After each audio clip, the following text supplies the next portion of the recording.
What's up, Keldeo Nation? It's your boy, the guy that continues to throw every single battle he tries, except for meme battles, Muffin. I'm here with a special guest from a different division. You know, those, because they exist. They're trash, but they exist. We have Odin. Say hello. Whoa. Hello, I'm Odin. I'm in the Trachian division. Completely better than Keldeo, but we'll skip that. Trash division. And you know the drill. If we don't get Pick'ems done in 15 minutes or less, Odin will buy everyone a coffee. That's correct. He'll buy you a coffee easily. No matter where you are, any currency, you'll get a free coffee. So let's get started, shall we? For free. Let's get started. First, we have Bandito versus Ninja. A very interesting matchup. You know, Bandito's finally kind of finding their footsteps. I actually don't... They haven't played their week 5 just yet. I'm kind of annoyed they haven't scheduled that yet. But it's okay. Because I have still have faith in them. And then they're versing Ninja, which did the massive bold play of getting rid of Glasgow for Doug Trio. And personally, that is probably the most wild thing I've ever seen as a trade. And I am hoping that Ninja will probably drop Doug Trio and like maybe switch around the team. There is supposed to be a Lurantis on this team in the last slot, but I'm not gonna lie, even if the Lurantis is not here, it's not coming. Straight up, Lurantis is just not going to appear. Yeah, Lurantis never comes into like Skeledirge or anything. Nope. What are your thoughts? What do you think? I'm looking at it. Sneasler seems to have... Well, I'm looking at Sneasler. Gengar kind of checks out, although it's offensive. Manaphy kind of checked by like Chestnut. I mean, I don't think either can really break the other easily, because it's like, for Bandito, Gudra, Tinglu, like that's so good, especially defensive. Skeledirge with Unaware. Like, it seems to be so hard to break Bandito, and yet they can attack so easily. And yet Bandito seems to kind of be checked by Ninja in the same way. So maybe Manaphy can break, but I'm not sure apart from that. It is a very interesting stalemate, and I think the best way to describe this is basically chess. Who can put their pieces in the right position to checkmate the king? I think it'll be a long game, and it'll be a very much back and forth between a lot of switching. That's what I think as well. I think there'll generally be a lot of switching to this game. Because like you look at like you said, look at this team. Like you have one Pokemon that can check another. Okay, you switch out to check that other Pokemon. I think, you know what, I could actually see the Carbon come for the sheer audacity of its defenses. I could see that, and screens as well. Screens as well, which they have been using Tinkerton as their main screen user, and I think that they've been underutilizing. I think that's been underutilized in that Pokemon. I think they definitely. I hope that they're planning to switch up, because they've kind of built the same type of Pokemon every week. So will Bandito catch on? Yeah. Did I just spoil that? Maybe I did. Maybe I didn't. I don't fucking care. What are you gonna do? Sue me? Maybe. But who's your money on? I think for Ninja as well. Like there's possibilities that Ninja can like hazard stack hard, because Bandito's only removal is Kamala, and like it's better removal than zero removal. But you know, Kamala's still not exactly. No, Kamala's the goat. Kamala's the absolute 100% goat. And honestly, I know there'll be a lot of switching, but I think, to be honest, I think hazards will go on both fields. Because what's Ninja's... I mean, Tidy Up can come, but I think that's the only removal, and nothing gets default, does it? No, Hydreigon doesn't get default. Cinderace has court change, but court change. Cinderace. But like, if you get both, I think like if hazards come up, I think they both won't. It won't be a really deter. I think they just both will have to deal with it, and I think Bandito has the better way of dealing with it, considering, you know, they've dealt with it before this team change. I think now they're actually in a better position, because they're like, hazards, I'm not scared of that. Guess what? Take my Diaclaw to the face or whatever. So my money's on Bandito in this battle. Yeah, I think it's gonna be quite close, but I'll give Bandito, mainly because like the Manaphy, I don't see how they're breaking that too easily. I think the Manaphy will be a massive play, and I think it'll be very interesting to see what is to come. So we'll move on to Books versus Mingo, the battle that will get another extension, because Mingo just loves to extend their battle. They're always a week behind. They will never play their week on time. Not possible. Yeah, I've seen that quite a bit. They were more iconic duo extensions than Mingo. You can't. You literally cannot. Mingo now has Zapdos to their name, which is going to be a lot of fun to see. Bench the Torn, because Torn just sucks in the hands of Mingo.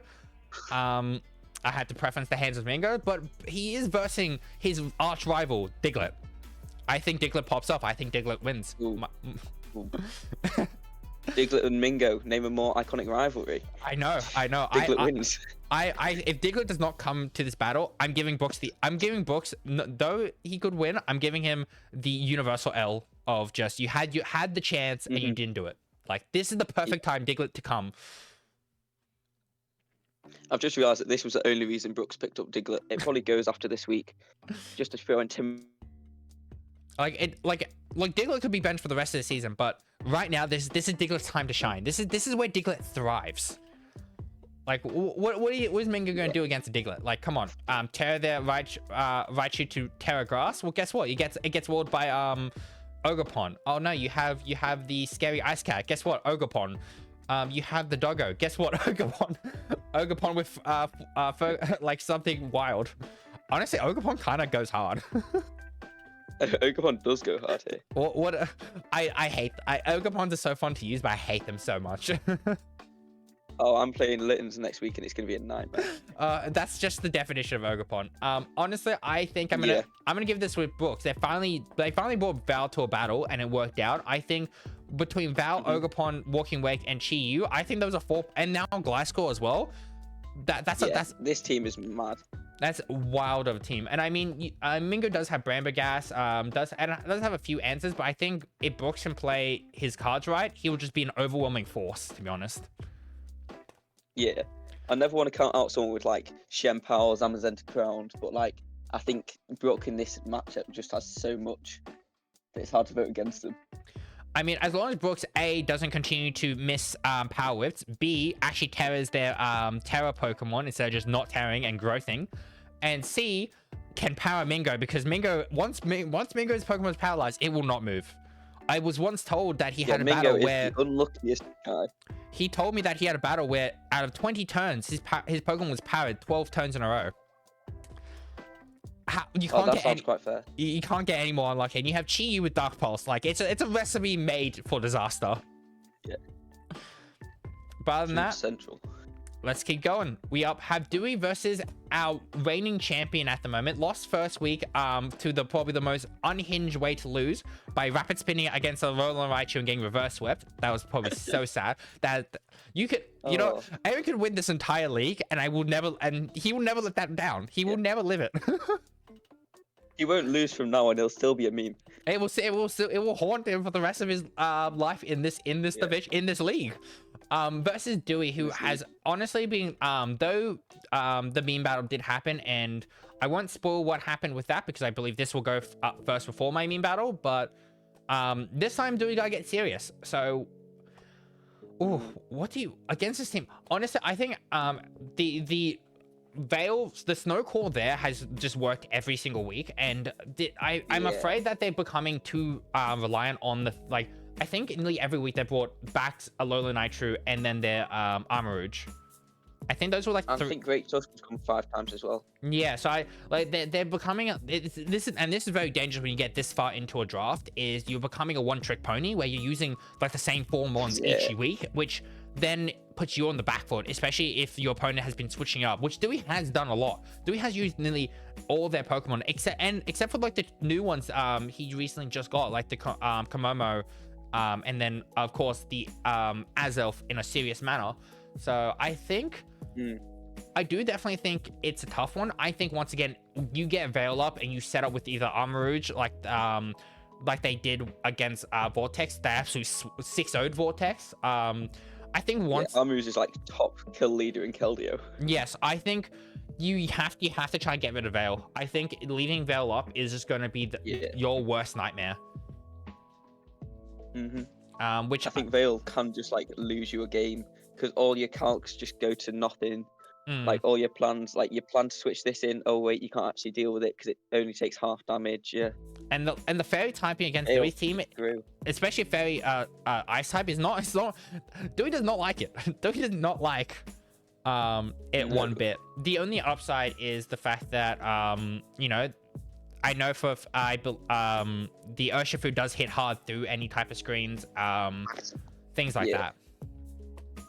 Yeah, the Urshifu hits hard. I mean, Goldengo's quite an easy switch on the Alolan Ninetales, but if you can predict that, then Goldengo becomes the easy thing to switch in on. Like, The only thing you gotta be worried is that, like, then you gotta either predict this. If Great Tusk or Armor Rouge comes, you gotta predict which one's gonna come in first. Which also is just, it's just more mind. I think this battle is going to be straight up mind games, but I have to give it to our reigning champion so far. I gotta give it to the Snow team. I'm gonna disagree with you here. Oh, I love it. We talked about Veil, but I'm predicting some kind of mind game. I think Aryan's gonna like rapid spin in the wrong place or something. I think Doey's gonna win this. I actually have a thought. I don't know if this works. If you get rid of the hail, but Veil still has a few turns, will Veil automatically go away, or will Veil still stay? I think Veil stays unless you put up another weather. From what I can remember. Oh, that's it. That's so gonna even without hail, a Veil stays up. Okay. I wasn't sure about that because I was gonna say you could definitely maybe change weather, but okay, we have our first disagreement. I love it. Change where the Veil goes, but if there's no weather, it stays or something. Okay. Oh, so if you change it, okay, that could definitely, that piece of information can change everything depending if they watch this. Because not gonna lie to you, I feel like half of Keldeo doesn't watch this or they just watch the and they just like kind of YOLO it, or they skip to like the end where we're like, we agree with this. Keldeo. I mean, I've heard a lot interacting on that, like they're kind of missing out their own ones because of the pressure of having him say it's an easy win. Like, if I say it's an easy win for you, you're going to get in your head about the pressure. Oh, I'm not Keldeo. If I say it's an easy win, I used to get told to fuck off, and I'm like, you know, fair enough, mate. Oh. So I love Keldeo because I can be like, this could be the easiest win. And they'll be like, you know what, fuck you. And I'm like, okay, prove me wrong. I love Keldeo. Shout out to Keldeo. We'll go to the next one. We have Ditto versus Vortex. Now, Ditto is another wild card, and Vortex needs a win. I'm looking at this matchup, and I'm just like, come on, Palafen, you got this. You can steamroll this. I mean, Vortex, his team looks good, but Palafen can actually steamroll here. Not sure what it does to Curve. Apart from that, like, I don't think they really have a good switch. Or Washington, but Washington's more special than physical most of the time anyway. Honestly, I think if I had I think Jolteon goes well in this matchup, Taurus as well. I think those two definitely. Oh, yeah. Because there's been a few Pokemon they've underutilized of yet, so I'm interested to see what they could bring. I think the moment you see something that can set up screens, you bring the ball. Like, that's my philosophy when you draft Taurus. Raising Bull is just necessary against something like a Morgan. Yeah, and like, if you're drafting the Bull, 9 times out of 10, you'll bring it the moment you see something with screens. Even if they don't bring screens in the end, you still have a fantastic stab fire type move that doesn't have recoil to it. Yeah. I think Morgan's been brought a lot as well. Like, Ditto has not shied out of screens. I think that once again the biggest issue will be set up Roaring Moon. They've done a lot of cool plays with that in terms of, like, you know, switching it around. Dragon Dance, you know, having up to plus attack, plus Dragon Dance. I think it'll be very interesting to see what they do, especially considering Noivern is there. Same with Jolteon as well, because neither the Roaring Moon wants to take a Terra Fairy or Terra Ice Terra Blast. Yeah, good point. And then Iron Treads can. I think that. Oh, you go. I think that stuff like the Corviknight or the Clefable can kind of switch in on the Terra Fairy, but the Terra Ice they don't like switching in on, or at least not the Corv, because Jolteon still has like electric moves. Yeah, and like, so it kind of walls out that option. Even then, Jolteon just Volt Switch out into something else. So honestly, you know what I see? I see probably Sandaconda definitely. I think Sandaconda may come, and I think it'll be just the pure Jolteon check. Yeah, so I think I'm gonna give it to Ditto though. Ditto has continued to just surprise me in their wins. I think Ditto can definitely do it. It just depends if Vortex has now finally understood how their team works and can use it properly. I'm just not seeing enough of a Jolteon answer, to be honest, apart from the Sandaconda, but Terra Ice, Terra Grass, like I think I'm going to give this one to Vortex just because I'm not sure how they answer Jolteon, but, you know, prove me wrong if you want. Yeah, no, I love it. I love it. All right.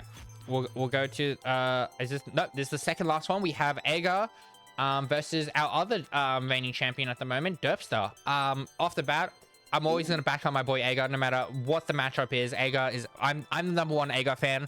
I'm biased like that. Sue me, fight me. I don't really care.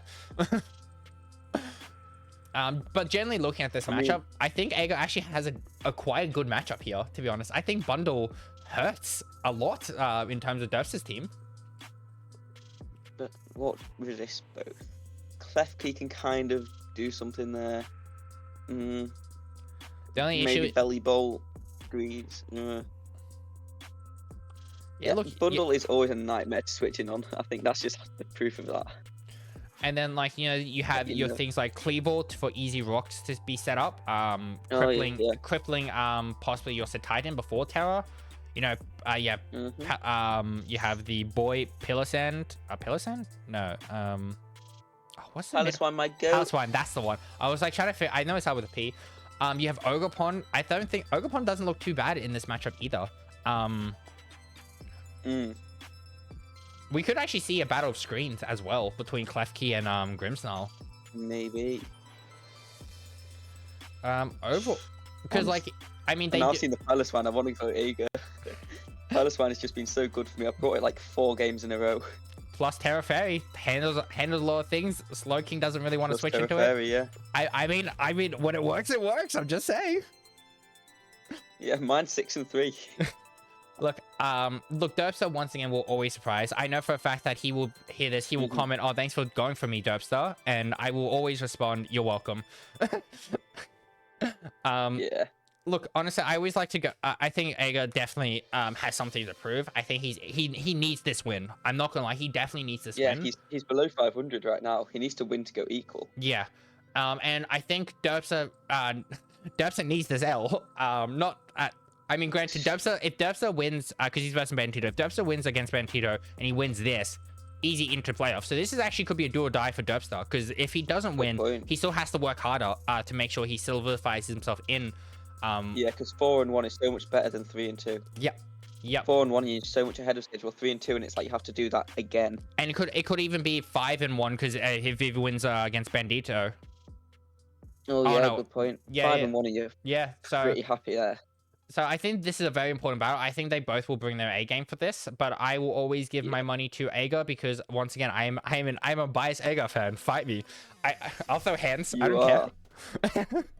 You are. The thing is, I don't want to go Ager because you are such a fanboy, and yet he has Piloswine, and I'm such a Piloswine fanboy. It was meant to be. So I have to go Ager as well. It was meant to be. It was meant to be. It's fine. Derpster will use this as revenge. Oh, definitely. Derpster will hear all this and be like, "Fuck both of you. I'm gonna win." For us. And then finally we have Murmur versus Muffin. Honestly, this Muffin kid, absolute trash. What the fuck is he doing? He can't even win a normal battle.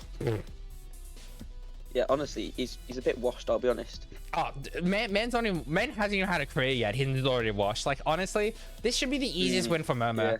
I mean, if Murmur loses, the only thing he's got going for him is Cramorant. Honestly, he should ditch the rest of his team. I mean, see, that's probably the only thing Murmur has to worry about is the Cramorant. Like with that, like if I bring Cramorant, it's over for Murmur. I don't care what he brings. I just win. It's just an automatic win. It's just how it works. Cramorant comes, Muffin wins. Cramorant doesn't, Murmur wins. Yeah, exactly. So it comes down to, does Cramorant win? Bringing Pikachu as a Cramorant check.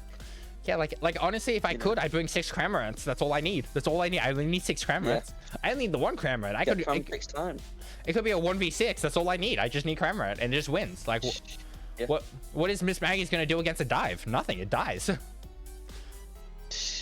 Malouetta, get surfed. I mean, that's one way of looking at it. Pikachu, get Terra Ground. Good point. Good point. Hi, Garchomp and Nominus, get Ice Beamed. Weak. Pathetic. Yeah, so either Cramorant 6-0s or Murmur 6-0s. Honestly, there's no in between. Either Murmur will 6-0s me or Cramorant gets all the kills. It's the only way. I think those are the best ways to go, though. And I think that's all we really need to say about this matchup. Is like Murmur, what you prep for Cramorant. Yeah, I mean, I'm just gonna add in. You've gone win loss win loss win, so you are due a loss this week. Oh, I'm 100, and it's Murmur, and I absolutely love. I love playing Murmur. Like, if there's one person I find probably the most fun to fight, in general, it will either be Ager, because Ager is like my mini like boss, because I can never be Ager. I've only beaten him once. I think we've battled like 5 times. I've beaten him once. Showdown's my record's even worse than Showdown. But Murmur's a lot of fun to battle because he'll bring sets that you never expect. Like you'll see all like these professional guys like Poké, MB, all those guys. Murmur will somehow get more creative than them and just bring out something that you just don't expect, and you're like, and holy shit! For creativity, like they make their money off of creativity, and Murmur's just like, no. Murmur just does it for free. Like, honestly, sign Murmur up. Yeah. Like, I honestly, like, being real, I think this is actually quite an even match. Like, I'm looking at both teams. yeah. I'm like, okay, this beats this, but then this beats this, but this then beats it. I think it's a very even match, and I think that's why I think it's going to be a real fun match, because it's so even. Yeah, like both teams have such big threats towards the other one, but at the same time, both teams. Honestly, I'm not sure who's going to win this one. Honestly, I can tell you right now, it's not Muffin. Muffin will choke somehow. Muffin will choke, make an excuse, and then cry in his corner. Teams, I'm not sure which team would beat the other team. I'm pretty sure I know who's going to win the match though. I think team-wise, this is probably the most neutral battle. I think both, regardless win or lose, I think it'd just be a real fun battle to watch. Shame that replays don't work, but shameless plug, you can always watch them on my YouTube channel. Shameless plug. Shameless. Oh, I'm definitely, it's Keldeo division. What are they gonna do? Complain? I'll tell them to piss off. They'll all just tell you to F off anyway. But yeah, that is all the matches. So we did go over 15 minutes, thus you owe everyone a coffee. Oh, no. Please comment down below that Odin what coffee you would like, and Odin will make sure that you get it in 5 to 10 business days. You can get some air. But any closing remarks? I'll give you a coffee emoji on Discord. Any closing remarks on this week's battles? Honestly, go Piloswine, you're the go, and Terrakion better. Thank you, Odin. You've been an absolute wonderful guest. I'm glad to have a different division in. It's always fun to hear from other people than just myself. Keldeo, best of luck with your battles. And remember, if you complain, piss off. I don't care enough. Bye, everyone.